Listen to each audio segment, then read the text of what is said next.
Hi friends, welcome back to my channel. അപ്പോൾ ഇന്നത്തെ video എന്താണെന്ന് വെച്ചാൽ നമ്മുടെ സന്ദീപ് വാര്യർ, ഞാൻ ഇതുവരെ സന്ദീപ് വാര്യരെ പറ്റി വീഡിയോ ഒന്നും ചെയ്തിട്ടില്ല കേട്ടോ.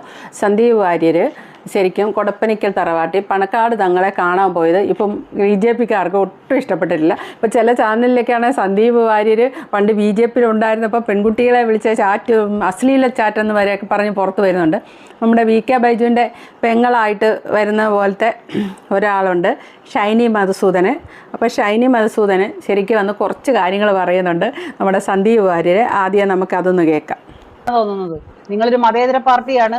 അപ്പൊ എന്തുകൊണ്ടാണ് നിങ്ങൾ ഈ മതേതര പാർട്ടി ഈ ഒരു വിഭാഗക്കാരുടെ മാത്രം കാലിന്റെ ഇടയിൽ പോയിരിക്കുന്നത്?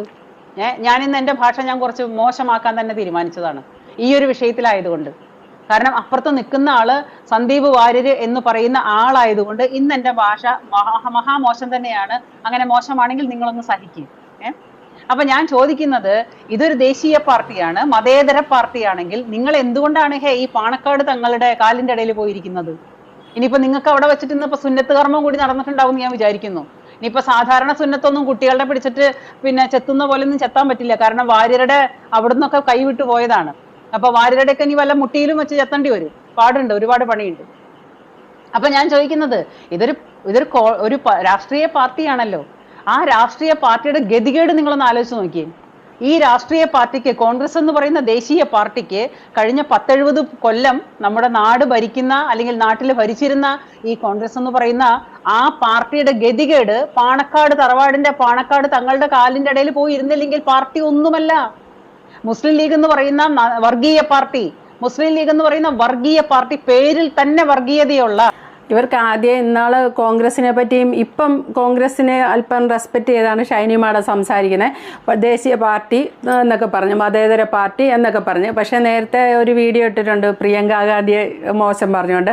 പ്രിയങ്ക ഗാന്ധി ഇന്ദിരാഗാന്ധിയെ പോലെ ആകുന്ന, അവരുടെ ചന്തി അങ്ങനെയാണോ, അതാണോ ഇതാണെന്നൊക്കെ പറഞ്ഞ് നല്ല പോലെ പറഞ്ഞിട്ടുണ്ടായിരുന്നു. ഓരോ അവസരത്തെ ഓരോന്ന് പറയും. ഇപ്പം പക്ഷേ സന്ദീപ് വാര്യരെ പറയാൻ വേണ്ടിയാണ്. പിന്നെ ഇപ്പോൾ ഇവിടെ പറഞ്ഞതിൽ മുസ്ലിം ലീഗ് പേര് തന്നെ മുസ്ലിം എന്നുള്ളത് കൊണ്ട് അതൊരു വർഗീയ പാർട്ടിയാണെന്ന് ഷൈനി മാഡം പറയുന്നു. പക്ഷേ BJP ഉൾപ്പെടെയുള്ള എല്ലാ പാർട്ടിയിലെ നേതാക്കന്മാരും മുസ്ലിം ലീഗ് ഘടകകക്ഷികളിൽ 2ാം സ്ഥാനം ഉള്ള പോലെ കോൺഗ്രസ് കഴിഞ്ഞാൽ പിന്നെയുള്ളത് മുസ്ലിം ലീഗാണ്. മുസ്ലിം ലീഗ് എന്ന് പറയുമെങ്കിലും ആ ഒരു പാർട്ടി ഒരിടത്തും മത പാർട്ടിയാണ്, മതേതര പാർട്ടിയാണെന്ന് പറയുന്നില്ല. പക്ഷേ അതൊരു വർഗീയ പാർട്ടിയാണെന്ന് ഇന്ന് വരെ ആരും കേരളത്തിൽ പറഞ്ഞിട്ടില്ല. ഒരു നേതാക്കന്മാരും, BJPയുടെ വലിയ നേതാക്കന്മാരാണെങ്കിൽ പോലും മുസ്ലിം ലീഗ് ഒരു വർഗീയ പാർട്ടിയാണ് എന്ന് പറഞ്ഞിട്ടില്ല ഇവിടെ ഷൈനി മാഡം അങ്ങ് എടുത്തെടുത്ത് പറഞ്ഞ് മുസ്ലിം ലീഗിനെ ഒരു വർഗീയ പാർട്ടിയായിട്ട് പുള്ളിക്കാരത്തി അവതരിപ്പിക്കുന്നുണ്ട്. ഞാൻ ചോദിക്കുന്ന, മുസ്ലിമുള്ള ആൾക്കാർക്ക് വർഗീയത ഇല്ലെങ്കിൽ പിന്നെ പാർട്ടി പേരിൽ എന്തിനാണ് മുസ്ലിം? അപ്പൊ മുസ്ലിം വർഗീയ പാർട്ടി തന്നെയാണ്. ആ മുസ്ലിം എന്ന് പറയുന്ന വർഗീയ പാർട്ടിയുടെ തലസ്ഥാനമായ പാലക്കാട് തങ്ങളുടെ കാലിന്റെ ഇടയിൽ പോയി ഇരിക്കണം എന്നുണ്ടെങ്കിൽ പിന്നെ ഈ സാധനം മതേതരം എന്ന് പറഞ്ഞിട്ട് ഈ പൊന്ന് സന്ദീപ് വാര്യരെ നിങ്ങൾ ഇങ്ങനെ പറഞ്ഞ് നാണം കെടല്ലേ? പൊന്ന് സന്ദീപ് വാര്യരെ, നിങ്ങൾ ഈ മുസ്ലിം ലീഗിനെ മതേതര പാർട്ടി അല്ലെങ്കിൽ കോൺഗ്രസിനെ മതേതര പാർട്ടി എന്ന് പറഞ്ഞിട്ട് സ്വയം നാണം കെട, സ്വയം ലഭ്യനാവരുത്. കാരണം പാണക്കാട് തങ്ങളുടെ കാലിന്റെ ഇടയിൽ, ഇപ്പൊ അയാൾ പറയണതാണ്, അയാളുടെ ലൈവ് കേട്ടിട്ടാണ് ഞാൻ പറയുന്നത്, പാണക്കാട് തങ്ങളുടെ കൊടപ്പണിക്കൽ തറവാടിന്റെ അകത്തളത്തിലാണ്. ഇവിടെ VK ബൈജുവിനും ഇസ്ലാം മുസ്ലിം എന്നൊക്കെ പറഞ്ഞ് അപ്പം തന്നെ ചെറുത്താൻ കുരിശ് കാണുന്ന പോലെ ഒരു വിറയൽ ബാധിക്കുന്നുണ്ട്. അത് തന്നെയാണ് പുള്ളിക്കാരത്തിയുടെയും പ്രശ്നം. പണക്കാട് തങ്ങളാണ് ഇവിടുത്തെ പ്രശ്നം, അല്ലാതെ മുസ്ലിം ലീഗ് പണക്കാടെന്നുള്ള. അപ്പോൾ അതിന് സുരേന്ദ്രൻ ചോദിച്ചാൽ വേറെ എവിടെയും പോകുന്നില്ല, ഈ വെള്ളാപ്പള്ളി നടാശിനെ കണ്ടില്ല, അല്ലെ നായർ അങ്ങനെയൊന്നും കണ്ടില്ല, ഇവിടെ മാത്രം വന്നുകൊണ്ട് ഇവരാണ് ഇവിടെ ഒരു വർഗീയത ഇവർ ചിന്തിച്ചു കൂട്ടിയിട്ട് ഇവരാണ് ഇതിൻ്റെ ഉള്ളിൽ ഒരു വർഗീയത കാണാൻ ശ്രമിക്കുന്നത്. വർഗീയത ഇല്ലാതാക്കാനാണ് എൻ്റെ നോട്ടത്തിൽ സന്ദീപ് വാര്യർ ശ്രമിച്ചിട്ടുള്ളത്. പക്ഷേ ഇവരുടെ കണ്ണിലൂടെ, അവനവൻ്റെ കണ്ണിലൂടെ കാണുന്നതാണ് ഓരോരുത്തരുടെയും കാഴ്ച, ഓരോരുത്തരും മനസ്സിലാക്കുന്നത്. VK ബൈജു ആണെങ്കിലും ഇവരാണെങ്കിലും BJP ഉള്ളവരൊക്കെ ആണെങ്കിലും ചുമ്മാതെ അതിൻ്റെ ഉള്ളിലൊരു മുസ്ലിം പണക്കാട് തങ്ങളെ കണ്ടുകൊണ്ട് അതിൻ്റെ ഉള്ളിലൊരു വർഗീയത കൊണ്ടുവരാൻ നോക്കുകയാണ്. സന്ദീപ് വാര്യർ നേരത്തെ BJP നിന്നപ്പോൾ ഇതൊക്കെ പോലെ തന്നെ ആയിരുന്നു കേട്ടോ, അത് പറയാതിരിക്കാൻ പറ്റില്ല, ഇങ്ങനെയൊക്കെ തന്നെയായിരുന്നു. കോൺഗ്രസ് പാർട്ടിയുടെ അസ്തിത്വം എന്നുണ്ടെന്നുണ്ടെങ്കിൽ എന്റെ പൊന്ന് സന്ദീപ് വാര്യരെ, നിങ്ങൾ ഇങ്ങനെ നാണം കെടുന്ന വർത്തമാനം പറഞ്ഞ് സ്വയം ലഭ്യനാവരുത്. നിങ്ങളുടെ ദേശീയത ഇരിക്കുന്ന പാണക്കാട് തറവാടിന്റെ ഉള്ളിലാണ്. നിങ്ങൾ ഇന്ന് അവിടെ സുന്നത്തിന് പോയിട്ട് വലിയ അഭിമാനത്തോട് കൂടിയിട്ട് പറയുന്നുണ്ടായിരുന്നല്ലോ, നാടിന്റെ മതേതരത്വം പുഴുങ്ങി തിന്നാനാണ് ഞാൻ ഇവിടെ വന്നത്. നാടിന്റെ മതേതരത്വം കാത്തു സൂക്ഷിക്കുന്ന മുസ്ലിം ലീഗിന്റെ കാലിന്റെ ഇടയിലാണ്. അപ്പൊ പുള്ളിക്കാരത്തി പറയുന്ന സന്ദീപ് വാര്യർ അവിടെ പോയത് സുന്നത്ത് കർമ്മം നടത്താൻ പോയതാണ്. പണ്ട് ഞങ്ങളൊക്കെ കോളേജ് പഠിക്കുമ്പോഴത്തേന് ഞങ്ങളിൽ ഇങ്ങനെ അന്ന് കോളേജിൽ നമ്മൾ ജാതിയും മതവും നോക്കിയല്ല, പ്രണയത്തിന് അങ്ങനെയൊന്നുമില്ല. അങ്ങനെ ഫ്രണ്ട്സൊക്കെ അങ്ങോട്ടും ഇങ്ങോട്ടും ജാതിയും മതവും നോക്കാതെ പറഞ്ഞു നടക്കുമ്പോഴത്തേന് നിന്നെ കൊണ്ടേനെ പൊന്നാനി കൊണ്ടേ സുന്നത്ത് നടത്തും കേട്ടോ എന്ന് പറയും. അങ്ങനെ തമാശയ്ക്ക് പറയുമായിരുന്നു കേട്ടോ. വർഷങ്ങൾക്ക് മുന്നേ ഇങ്ങനെ പിള്ളേർ, ഞങ്ങൾ NSS ക്യാമ്പൊക്കെ ഉണ്ട്, അപ്പോൾ അതിൻ്റെ അകത്ത് നമുക്ക് ഫ്രണ്ട്സ് ആകുമ്പോൾ എന്ത് ജാതി മതവും, പ്രണയത്തിനും അങ്ങനെയൊന്നുമില്ല. അപ്പം ഓരോരുത്തർ പ്രപ്പോസ് ചെയ്തൊക്കെ നടക്കുമ്പോഴത്തേന് ആ കുട്ടികൾ തന്നെ പറയുന്ന ഒരു കാര്യമാണ്. അതാണ് എനിക്ക് ഓർമ്മ വരുന്നത്. ഇവരിത് പറയുമ്പോൾ എൻ്റെ പൊന്നെ സുന്നത്ത് നടത്തിയെന്നും പറഞ്ഞു എന്നൊക്കെ പറഞ്ഞിട്ട് പ്രസംഗിക്കുന്നുണ്ടല്ലോ.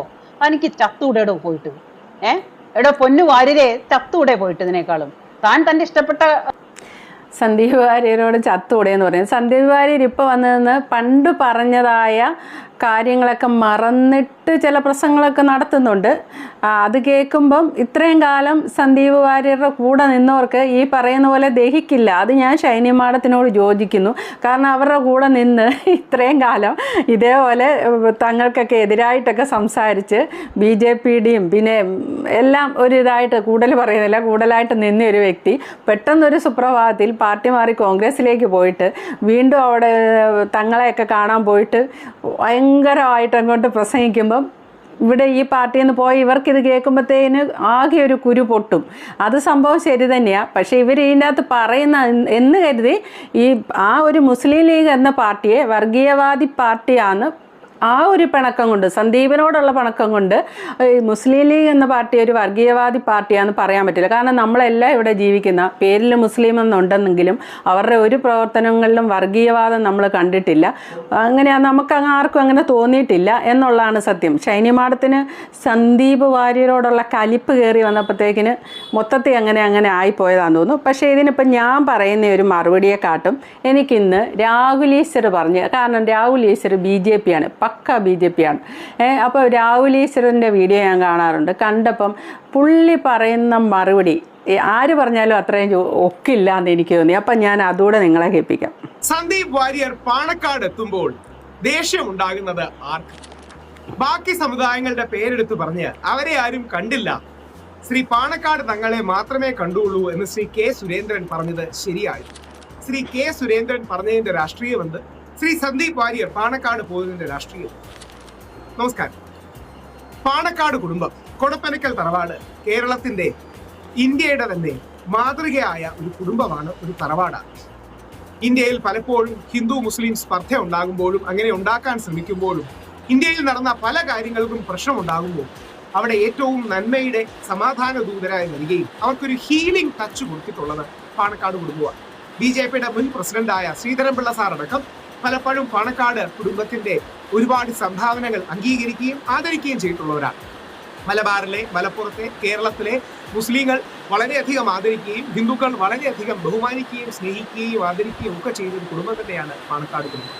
അവിടെ എത്തിയതിനെ മറ്റൊരു വർഗീയം അല്ലെങ്കിൽ മതപരവും സാമുദായികവും പറഞ്ഞ മനസ്സിലായ ശ്രീധരൻപിള്ള സാർ ഉൾപ്പെടെ പണക്കാട് തങ്ങളെ അംഗീകരിച്ചിട്ടുള്ളതാണ്. അവരൊരു വർഗീയ പാർട്ടിയെന്ന് BJPക്കാർ പോലും പറഞ്ഞിട്ടില്ല എന്നാണ് രാഹുൽ ഈശ്വറിൻ്റെ വാക്കുകളിൽ നിന്ന് നമുക്ക് മനസ്സിലാക്കുന്നത്. കാരണം പാർട്ടിയെപ്പറ്റി നല്ലപോലെ അറിയാവുന്ന രാഹുൽ ഈശ്വറിന് തന്നെയാണ് ഷൈനി മാഡത്തിനെക്കാട്ടും നല്ലപോലെ അറിയാം. ഷൈനി മാഡവും നേരത്തെ ഒത്തിരിയും പണ്ട് ടീച്ചറായിട്ട്, നേഴ്സറി ടീച്ചറായിട്ട് ജോലി ചെയ്ത കാലത്ത് BJPക്ക് ഒരു സീറ്റ് പോലും കിട്ടുകയില്ലാത്ത ഒരു കാലത്ത് പുള്ളിക്കാരത്തി BJPയിലേക്ക് ഇറങ്ങിയതാണെന്നൊക്കെ പറയുന്നുണ്ട്. പക്ഷേ ഒരു ശരിക്കും പറഞ്ഞാൽ വല്ലാത്തൊരു BJP ഇതായിപ്പോയി ഷൈനി മാഡത്തിന്. കാരണം എന്താണ് പറയുന്നത്, ഒരു ഇങ്ങനെ ഒരു ഇതായിട്ട് കാണാൻ സാധിക്കുന്നില്ല. പുള്ളിക്കാരത്തേക്ക് അങ്ങോട്ട് കലിപ്പാണ്. എന്നിട്ട് ഈ വർഗീയത വിശ്വ ഹിന്ദു പരിഷത്തിൻ്റെ ഒരു രീതിയിലോട്ടാണ് പുള്ളിക്കാരി പോകുന്നത്. ഒരു BJPയെക്കാട്ടും കൂടുതലായിട്ടുള്ള ഒരു രീതി പോലെയാണ് പുള്ളിക്കാരത്തി.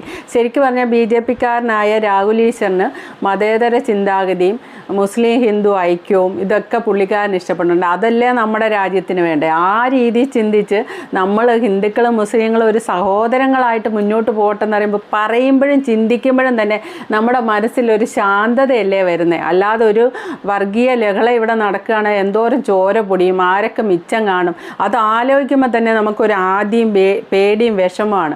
ശരിക്കും രാഹുൽ ഈശ്വറിനെ പോലെ സമാധാനപരമായിട്ട് ചിന്തിച്ച് ഇവിടെ ഒരു വർഗീയത വേണ്ട, എല്ലാവരും സഹോദരങ്ങളായിട്ട് കഴിയാം എന്നുള്ളൊരു ചിന്ത ഉള്ളിൽ നിൽക്കുന്നതുകൊണ്ടാണ് അതിന് ചേർന്ന വാക്കുകളാണ് രാഹുൽ ഈശ്വർ പറയുന്നത്. രാഹുൽ ഈശ്വറിൻ്റെ കണ്ണിലൂടെ കാണുന്നതും അങ്ങനെ തന്നെയാണ് ഏത് കാഴ്ചയും. അതല്ലാതെ വർഗീയത ഉള്ളവരാണ് ഇതിനെ മറ്റൊരു രീതി കാണാൻ പറ്റുന്നത്. വിദ്വേഷം ജനിപ്പിക്കുന്ന രീതിയിൽ പ്രസന്റ് ചെയ്യുന്നത് ഒരു കാരണവശാലും ശരിയല്ല. ശ്രീ സുരേന്ദ്രൻ പല സമുദായങ്ങളുടെ പേരെടുത്ത് പറഞ്ഞു. അതായത് ആ സമുദായങ്ങളെ വന്ന് കണ്ടില്ല എന്ന് ധരിപ്പിക്കാനാണ്. നായർ സുകുമാരനാർ സാറിന്റെ കാര്യം പറഞ്ഞു, വെള്ളാപ്പള്ളി നടേശൻ സാറിന്റെ കാര്യം പറഞ്ഞു, പുന്നല ശ്രീകുമാറിന്റെ കാര്യം പറഞ്ഞു, ലത്തീൻ കത്തോലിക്ക പിതാക്കളുടെ കാര്യം പറഞ്ഞു, വിശ്വകർമ്മയുടെ കാര്യം പറഞ്ഞു.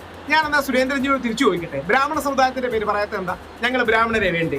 നിങ്ങൾ ബ്രാഹ്മണരെ മോശമായിട്ട് കാണുകയാണ്?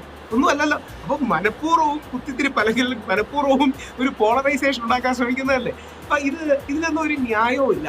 ശ്രീ സുരേന്ദ്രൻജിയും സന്ദീപ് വാര്യരും തമ്മിലൊരു അകൽച്ചയുണ്ടായി, ഫൈറ്റ് ഉണ്ടായി, അദ്ദേഹം പാർട്ടി വിട്ടു. അതിന് കേരളത്തിന്റെ സാമുദായിക മൈത്രിയോ മതമൈത്രിയോ ഇല്ലാതാക്കേണ്ട കാര്യമൊന്നുമില്ല. എനിക്ക് വളരെ സന്തോഷം തോന്നിയൊരു കാര്യമാണ് പാർട്ടി ഭേദമന്യേ നമ്മുടെ രാഹുൽ മാങ്കൂട്ടത്തിലും ഷാഫി പറമ്പിലും ഹൈബി ഈഡനും സന്ദീപ് വാര്യരും പിന്നെ ആരായിരുന്നു ബെന്നി ബെഹനാൻ സാറുണ്ടായിരുന്നു, അങ്ങനെ അല്ലെങ്കിൽ നമ്മുടെ അൻവർജിയും, അങ്ങനെ ഒരുപാട് പേര് ഒരുമിച്ചിരിക്കുന്ന ഒരു ഫോട്ടോ ഉണ്ട്. പാലക്കാട് മതേതരത്വം എന്ന് പറഞ്ഞ ഒരു പോസ്റ്റ് ഇട്ടു. മതസൗഹാർദ്ദം എന്നാണ് എന്റെ നിലപാട്. പക്ഷേ മതേതരത്വം എന്ന് വിളിച്ചാലും കുഴപ്പമില്ല, മതസൗഹാർദ്ദം എന്ന് വിളിച്ചാലും കുഴപ്പമില്ല. ആൾക്കാർ മതത്തിന്റെയും ജാതിയുടെയും ചെയ്യുന്നത് ഫൈറ്റ് ചെയ്യുക. പക്ഷെ അപ്പൊ സുരേന്ദ്രൻജി അങ്ങനെ പറയരുതെന്നുള്ളതാണ് അദ്ദേഹത്തോടുള്ള അഭ്യർത്ഥന. അതിനൊരു നന്മയില്ല സുരേന്ദ്രൻ. അതാണ് പാലക്കാട് മതേതരത്വം എന്ന് പറഞ്ഞ് പോസ്റ്റ് ഇട്ട് അവരെല്ലാം കൂടെ ഒന്നിച്ച് നിന്നപ്പോൾ അതിൻ്റെ അകത്തൊരു നന്മ കാണാൻ പറ്റി. സുരേന്ദ്രൻ വെറുതെ ഈ ജാതി നട വെള്ളാപ്പള്ളിയെ കണ്ടില്ല, അവിടെ കണ്ടില്ല, ഇവിടെ കണ്ടില്ല എന്ന് വെച്ചാൽ രാഹുൽ ചോദിക്കുന്നുണ്ട് ഞങ്ങൾ ബ്രാഹ്മണരെ എന്താ ഒഴിവാക്കിയെന്ന്. ചുമ്മാ ഒരു ബൈറ്റ് കൊടുക്കാൻ വേണ്ടി പറഞ്ഞ് ഒരു ഇത് വിടുന്നു. അത് ഏറ്റെടുക്കാൻ BJPയിലുള്ള കുറേ കുഞ്ഞു കുഞ്ഞു ആൾക്കാരുണ്ട്. അവർ പിന്നെ അത് ഏറ്റെടുത്ത ഒരു വർഗീയത പോലെ ആവും. സമാധാനം ശാന്തതയായിട്ട് ചിന്തിക്കുന്ന രാഹുൽ ഈശ്വരൊക്കെ പറയുന്നതാണ് യഥാർത്ഥത്തിൽ നമ്മളെപ്പോലുള്ള സാധാരണക്കാർ ഉൾക്കൊണ്ട് മുന്നോട്ട് പോകേണ്ടത്. നമുക്ക് നാട്ടുകാർക്ക് മനസ്സിലാവും ഇത് കള്ളത്തരമാണെന്നോ അല്ലെങ്കിൽ ഇത് പൊള്ളത്തരമാണെന്ന് ഈസി ആയിട്ട് നാട്ടുകാർക്ക് മനസ്സിലാവും. വെറുതെ ഒരു ബൈറ്റിന് വേണ്ടിയിട്ടോ ഒരു ന്യൂസിന് വേണ്ടിയിട്ടോ പറയുന്നതിൽ പ്രശ്നമില്ല. UDFന്റെ കോൺഗ്രസ് കഴിഞ്ഞാൽ ഏറ്റവും പ്രധാന ഘടകകക്ഷി ആരാണ്? മുസ്ലിം ലീഗാണ്. അപ്പൊ മുസ്ലിം ലീഗിനെ ചെന്ന് കാണുന്നതിന് എന്താ തെറ്റ്? പക്ഷേ പാണക്കാട് തങ്ങളെ ചെന്ന് കണ്ടത് മുസ്ലിം പ്രീണനമാണെന്നും അങ്ങനെ ബാക്കിയുള്ള അതാണ് വെറുതെ ഒരു ബൈറ്റിന് വേണ്ടി പറഞ്ഞു വിട്ട ഇന്നത്തെ കാലത്തെ ജനങ്ങൾക്ക് ബോധമുള്ളവരാണ്, അവർക്കത് കള്ളത്തരാന്ന് മനസ്സിലാവും. പക്ഷെ ഇവരുടെ ഇടയിലുള്ള ചെറിയ ചെറിയ കണികൾ ആ ഒരു വാക്കെടുത്ത് വെച്ച് അവർ പിന്നെ അങ്ങോട്ട് അടിക്കാൻ തുടങ്ങും. അതിൻ്റെ അകത്തൊന്നും ചെന്ന് വീഴുന്നവരില്ല. ഹിന്ദു വോട്ട് കൺസോളിഡേറ്റ് ചെയ്യാന്നൊക്കെയാണ് കരുതുന്നത്. അതൊക്കെ ചുമ്മാ പറയുന്നതാണ്. അതായത് ഓൾറെഡി രാഹുൽ മാങ്കൂട്ടത്തിൽ നിന്ന് നെഹ്റൂവിയനായ തെക്കനായ ഒരു ഹിന്ദുവിനെ തന്നെയല്ലേ അവിടെ കാൻഡിഡേറ്റായി നിർത്തിയത്.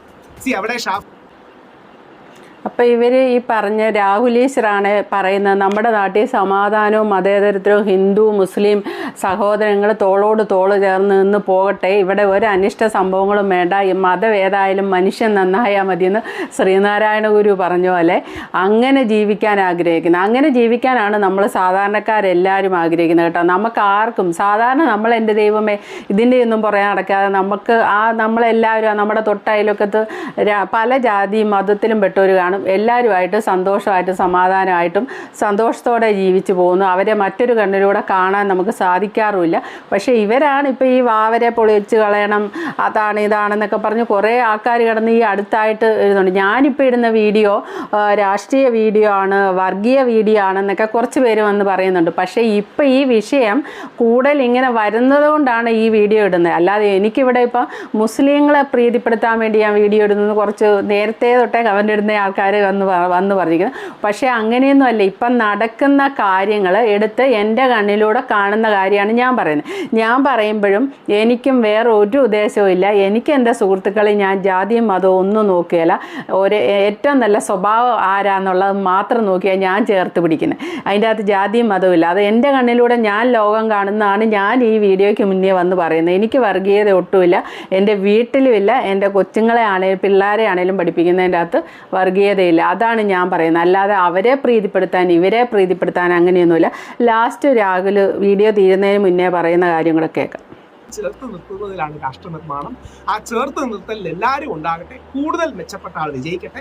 പാണക്കാട് പോയ ശ്രീ സന്ദീപ് വാര്യർക്കും പാണക്കാട് കുടുംബം കൊടത്തനക്കൽ തറവാട് വളരെ കാര്യമായിട്ട് ഒരു വാര്യർ കുട്ടിയെ സ്വീകരിച്ചതിലുള്ള ആ നന്മയും കേരളത്തിൽ കൂടുതൽ മതസൗഹാർദ്ദവും ബഹുസ്വരതയും ഐക്യവും ഉണ്ടാകട്ടെ.